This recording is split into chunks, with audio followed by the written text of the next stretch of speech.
ओम शांति। अॼु जी मिले तारीख़ 19/1/2026। अॼु मिठा मिठा बाप दादा चवनि था मीठे मीठे ॿार तव्हांखे नशो रहणो खपे कि असां ब्राह्मण खां देवता ठहींदा आहियूं। असां ब्राह्मणनि खे ई बाबा जी श्रेष्ठ मत मिलंदी आहे। प्रश्न आहे जंहिंजो न्यू ब्लड आहे उन्हनि खे कहिड़ो शौक़ु ऐं कहिड़ी मस्ती हुजणी खपे। उत्तर आहे ये दुनिया जो पुरानी आयरन एज ठही वई आहे, उनखे नई गोल्डन एज ठाहिण जो, पुराणे सां नयो ठाहिण जो शौक़ु हुजणो खपे।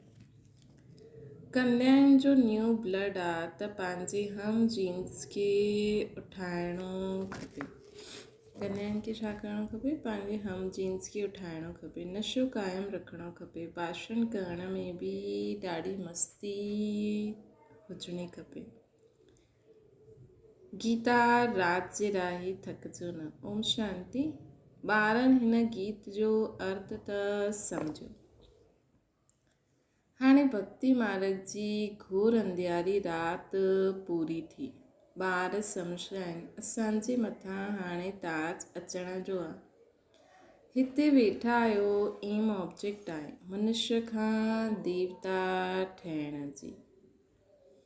असांजे मथां ताज अचण जो आहे। हिते वेठा आहियूं एम ऑब्जेक्ट आहे मनुष्य खां देवता ठहिण जी। जीअं सन्यासी सम्झाईंदा आहिनि तव्हां पंहिंजे खे बहस सम्झो त उहो रूप थी वेंदो। उहा आहे भक्ति मार्ग जा दृष्टांत। इहा बि दृष्टांत आहे कि राम बंदरनि जी सेनावती। तव्हां हिते वेठा आहियो ॼाणंदा आहियो हम सो देवी देवता डबल सिताश ठहींदासीं। जीअं स्कूल में पढ़ंदा आहियो त चईंदा आहिनि मां इहे पढ़ी करे डॉक्टर ठही वेंदमि, इंजीनियर ठही वेंदमि। तव्हां सम्झंदा आहियो हिन पढ़ाई सां हम सो देवी देवता ठहींदासीं। इहे शरीर छॾंदासीं ऐं असांजे मथां सिर जो ताज हूंदो। इहे त ॾाढी गंदी छी दुनिया आहे न। नई दुनिया आहे फर्स्ट क्लास दुनिया। पुराणी दुनिया बिल्कुलु थर्ड क्लास दुनिया आहे। इहे त खलास थियण जी आहे। नए विश्व जो मालिक ठाहिण वारो ज़रूरु विश्व जो रचयिता हूंदो न। ॿियो कोई पढ़ाए न सघे। शिव बाबा ई तव्हांखे पढ़ाए करे सिखलाईंदा आहिनि। बाबा सम्झाईंदा आहिनि आत्म अभिमानी पूरो थी वञो त बाक़ी ॿियो छा। तव्हां ब्राह्मण त आहियो ई। ॼाणंदा आहियो असां देवता ठहूं था। देवता केॾा पवित्र हुया। हिते केतिरा पतित मनुष्य आहिनि। शकल भर मनुष्यनि जी आहे परंतु सीरत ॾिसो कहिड़ी आहे। जो देवताउनि जा पुजारी आहिनि उहे ख़ुदि बि उन्हनि जे अॻियां महिमा ॻाईंदा आहिनि। तव्हां सर्वगुण संपन्न 16 कला संपूर्ण। असां विकारी पापी आहियूं। सूरत त उन्हनि जी बि मनुष्यनि जहिड़ी आहे परंतु उन्हनि वटि वञी करे महिमा ॻाईंदा आहिनि। पंहिंजे खे गंदा विकारी चईंदा आहिनि। असां में कोई गुण न आहे। आहिनि त मनुष्य माना मनुष्य। हाणे तव्हां सम्झंदा आहियो असां त हाणे चेंज थी करे देवता ठहींदासीं। श्री कृष्ण जी पूजा कंदा ई इन करे आहिनि कि कृष्णपुरी में वञनि परंतु इहे पतो न कि कॾहिं वेंदा। भक्ति कंदा रहंदा आहिनि कि भॻवानु अची करे भक्ति जो फल ॾींदो। पहिरियों त तव्हांखे निश्चय खपे कि असांखे पढ़ाईंदो केरु आहे। इहे बि श्री श्री शिव बाबा जी मत आहे। शिव बाबा तव्हांखे श्रेष्ठ मत ॾींदा आहिनि। जंहिंखे इहे पतो न आहे कि उहे श्रेष्ठ कीअं ठही सघंदा आहिनि।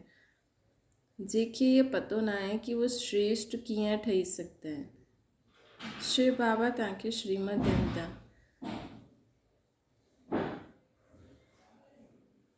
बाबा असांखे श्रीमत ॾियनि था। एतिरा सभु ब्राह्मण श्री श्री शिव बाबा जी मत ते हलंदा आहिनि। परमात्मा जी मत ई श्रेष्ठ ठाहींदी आहे। जंहिंजी तक़दीर में हूंदो उन्हनि जी बुद्धि में वेंदो।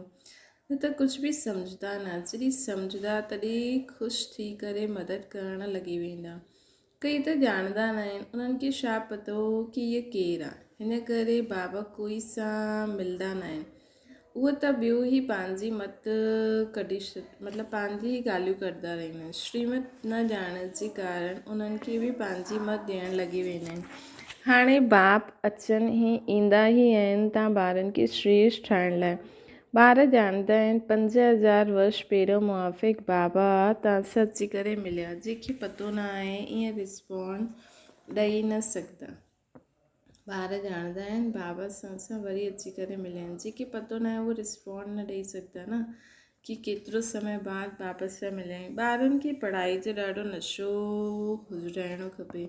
हीअ ॾाढी ऊच पढ़ाई आहे, परंतु माया बि ॾाढी अगेंस्ट आहे। तव्हां ॼाणंदा आहियो असां उहा पढ़ाई पढ़ंदा आहियूं जंहिंसां असांजे सिर ते डबल ताज अचिणो आहे। भविष्य जन जन्मांतर डबल सिताज ठहींदासीं, त इन जे लाइ पोइ अहिड़ो पुरुषार्थ करणो खपे। इन खे चइबो आहे राजयोग। केतिरो वंडर आहे न, केतिरो वंडर आहे बाबा चवनि था। इन खे चइबो आहे, बाबा हमेशह सम्झाईंदा आहिनि लक्ष्मी नारायण जे मंदर में वञो, पुजारियुनि खे बि तव्हां सम्झाए सघंदा आहियो। पुजारी बि कंहिंखे वेही सम्झाइनि कि हिन लक्ष्मी नारायण खे बि इहा पद कीअं मिलंदो आहे, इहे विश्व जा मालिक कीअं ठहिया, ईअं वेही ॿुधायो त पुजारियुनि जो बि मान थी वञे। तव्हां चई सघंदा आहियो असां तव्हांखे सम्झाईंदा आहियूं हिन लक्ष्मी नारायण खे राज्य कीअं मिलियो। गीता में बि भॻवान वाचे आहे, मां तव्हांखे राजयोग सिखाए करे राजाउनि जो बि राजा ठाहींदो आहियां। स्वर्गवासी त तव्हां ठाहींदा आहियो, तव्हां ॿारनि खे केतिरो नशो रहणो खपे। हा, असां इहे ठाहींदा आहियूं। भल पंहिंजे चित्र ऐं राजे जा चित्र बि हिते साथ कढो। हेठि तव्हांजो चित्र, मथे राजे जो चित्र हुजे। इन में ख़र्चो त न आहे। राजा जी पोशक खे राजा जी पोशक त झटि ठही वेंदी आहे, त घड़ी घड़ी यादि रहंदो असां देवी देवता ठहूं था। मथे में बसि शिव बाबा बि हुजनि, इहे बि चित्र कढणो हूंदो। तव्हां मनुष्य खां देवता ठाहींदा आहियो। इहो शरीर छॾे असां वेंदासीं देवता ठाहींदासीं। छो जी हाणे असां राजयोग सिखूं था न, हम सो देवता डबल सिताज ठहूं था। चित्र रखियो हूंदो, कोई बि पुछंदो त असां बतलाए सघंदासीं। असांखे सिखलाइण वारो ई शिव बाबा। चित्र ॾिसण सां ॿारनि खे नशो चढ़ंदो आहे। पर दुकाननि में बि इहा चित्र रखो। भक्ति मार्ग में बि बाबा नारायण जो चित्र रखंदा हुया। पॉकेट में रहंदो हुयो। तव्हां पंहिंजी फ़ोटो रखी छॾो त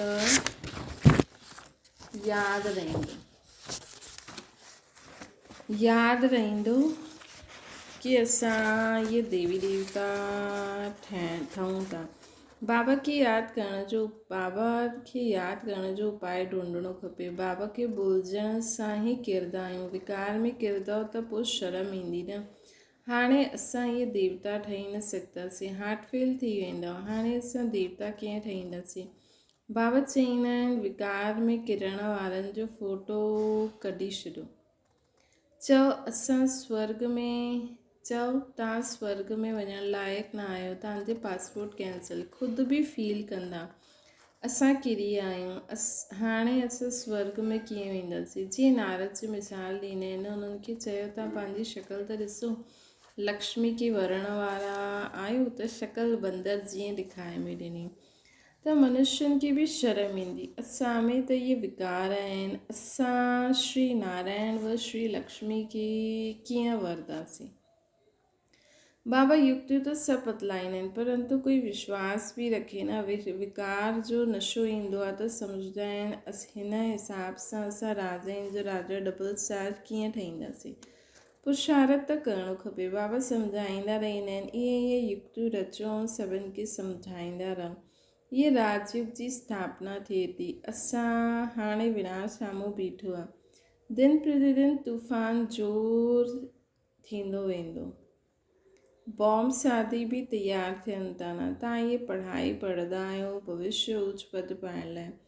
तव्हां हिकु ई बार पदत खां पावन ठहींदा आहियो। मनुष्य सम्झंदा थोरी आहिनि कि असां नरकवासी आहियूं। ईश्वर जी पत्थर बुद्धि आहिनि। हाणे तव्हां पत्थर बुद्धि खां पारस बुद्धि ठहो था। तक़दीर में हूंदो त झटि सम्झंदा, न त तव्हां केतिरो बि मथो मारो बुद्धि में वेंदो न। बाबा खे ई न ॼाणंदा आहिनि त नास्तिक आहिनि, अर्थात न धणी जा आहिनि, न त धण जो ठहिणो खपे। जबकि शिव बाबा जा ॿार आहियो। हिते जेके ज्ञान आहे उहो पंहिंजे ॿारनि खे विकारनि सां बचाईंदा आहिनि। अज्ञानी माण्हू त पंहिंजे मुआफ़िक़ ॿारनि खे बि फसाईंदा रहंदा आहिनि। तव्हां ॼाणंदा आहियो हिते विकार सां बचाइबो आहे।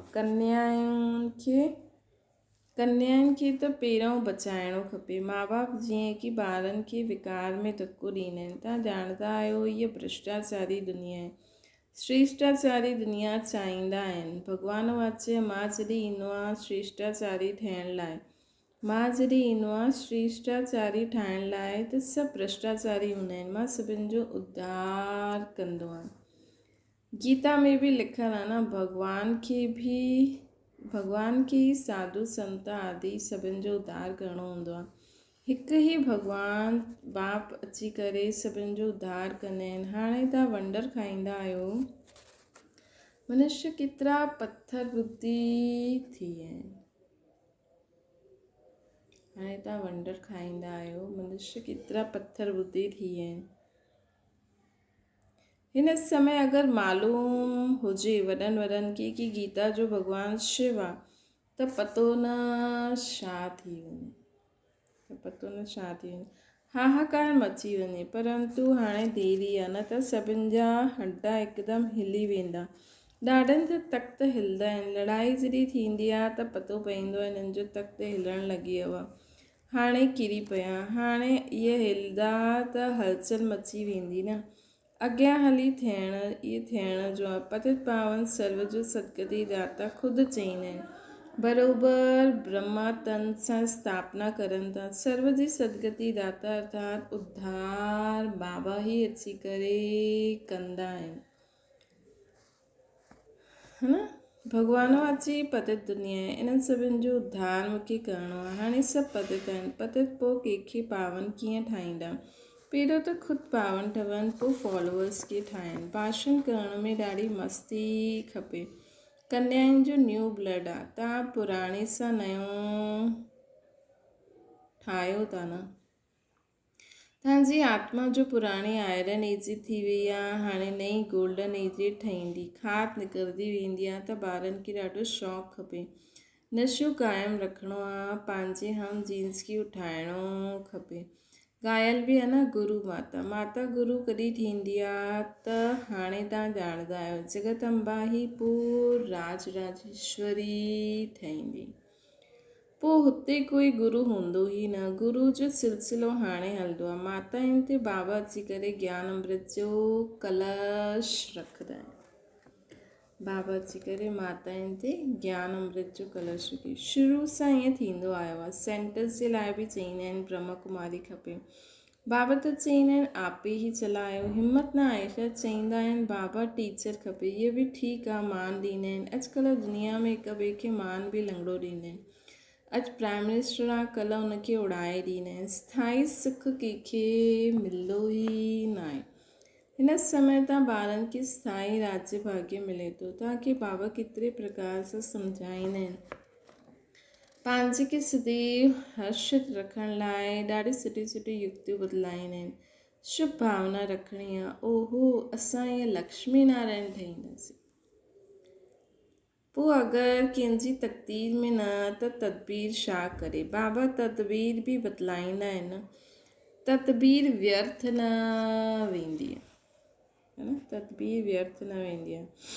इहे त सदा सफल थींदा आहिनि। राजधानी स्थापना थी वेंदी आहे। विनाश बि महाभारत लड़ाई द्वारा थियणो आहे।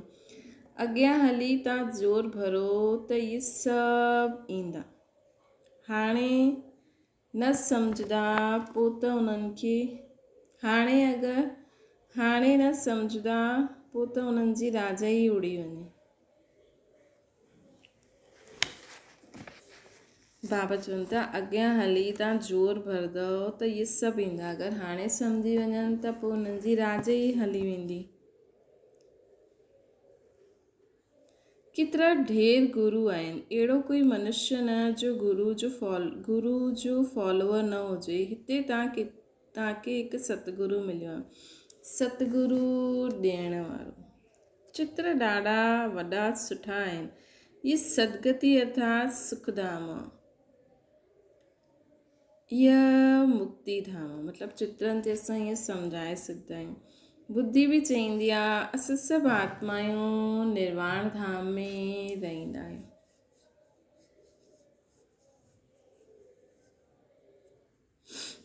बुद्धि बि चईंदी आहे असां सभु आत्मा ई निर्वाण धाम में रहंदा आहियूं। हितां खां पोइ टॉकी में ईंदा आहियूं। जाता खां पोइ असां टॉकी दुनिया में ईंदा आहियूं। हुतां जा रहवासी इहे खेल बि भारत जो ई ठहियलु आहे। शिव जयंती बि हिते मल्हाईंदा आहिनि। बाबा चईंदा आहिनि मां आयो आहियां कल्प पोइ वरी ईंदुमि। हर 5000 वर्ष पोइ बाबा ईंदा ई आहिनि पैराडाइज़ ठाहिणु। चईंदा आहिनि क्राइस्ट खां एतिरा वर्ष पहिरियों पैराडाइज़ हुयो, स्वर्ग हुयो न, हाणे न आहे। पोइ थियणो आहे त ज़रूरु नर्कवासियुनि जो विनाश थियणो खपे न। स्वर्गवासियुनि जी स्थापना खपे। सो असां स्वर्गवासी ठहूं था। नर्कवासी सभु विनाश थी वेंदा।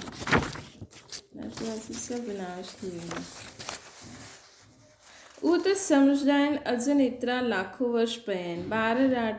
ॿार वॾा थियनि, शादी करायूं, तव्हां थोरी ईअं चईंदव। अगरि ॿार राय न बि वञंदो, अगरि ॿार राय ते न हलंदो त पोइ श्रीमत वठणी खपे कि स्वर्गवासी न ठहींदा त छा कंदा। बाबा चईंदा अगरि आज्ञाकारी न त वञणु ॾियो। हिन में पक्को नष्टो मोह अवस्था खपे तव्हांखे, है न। हिन में असांखे पक्को नष्टो मोह अवस्था खपे। बाबा चवंदा अच्छा मीठे मीठे सिके लदे ॿारनि प्रति माता पिता बाप दादा जो यादि प्यार ऐं गुड मॉर्निंग। रूहानी बाप जी सभिनि रूहानी ॿारनि खे नमस्ते। असांजी बि रूहानी माता पिता बाप दादा खे यादि प्यार गुड मॉर्निंग ऐं नमस्ते। धारणा जे लाइ मुख्य सार श्री श्री श्री बाबा जी श्रेष्ठ मथे हली करे स्वयं खे श्रेष्ठ ठाहिणो आहे। श्रीमत ते मनमत मिक्स न करणी आहे। श्रीमत में ईश्वर पढ़ाई जे नशे में रहणो आहे। ॿियो आहे पंहिंजे हमजिन जे कल्याण जी युक्ति रचणी आहे। उन्हनि जे प्रति शुभ भावना रखंदे हुए हिकु ॿ खे सचो मान ॾियणो आहे, लंगड़ो मान न ॾियणो आहे। वरदाना निरंतर बाप जे साथ जी अनुभूति द्वारा हर सेकेंड हर संकल्प में सहयोगी ठहिण वारा सहजयोगी ठहो। जी शरीर ऐं तव्हां आत्मा जो जेसि ताईं पार्ट आहे तेसि ताईं अलॻि न थी सघंदी आहे।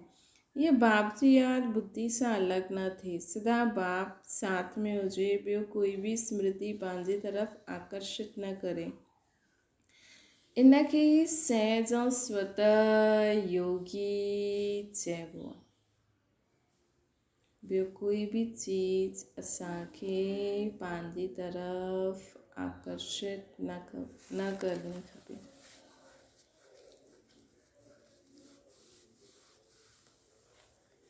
इनखे ई सहज ऐं स्वतः योगी चइबो आहे। अहिड़ा योगी हर सेकेंड हर संकल्प हर वचन हर कर्म में सहयोगी आत्मायूं हूंदियूं आहिनि। सहयोगी अर्थात जंहिंजो हिकु संकल्प बि सहयोग जे बिना न रहे। अहिड़ो योगी सहयोगी शक्तिशाली ठही वेंदो आहे।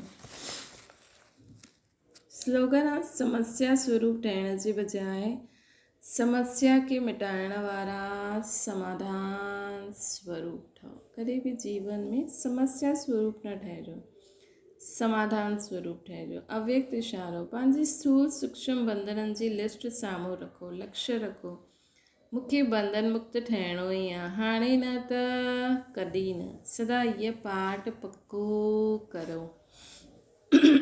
स्वतंत्रता ब्रह्मण जीवन जो अधिकार आहे। पंहिंजो जन्म सिद्ध अधिकार प्राप्त करे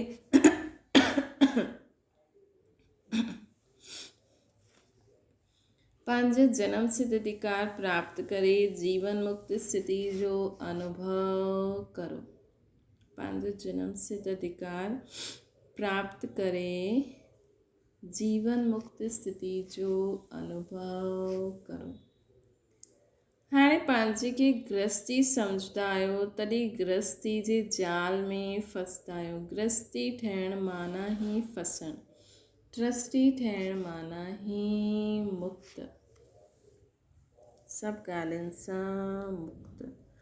अच्छा, ओम शांति, बाबा की याद करो।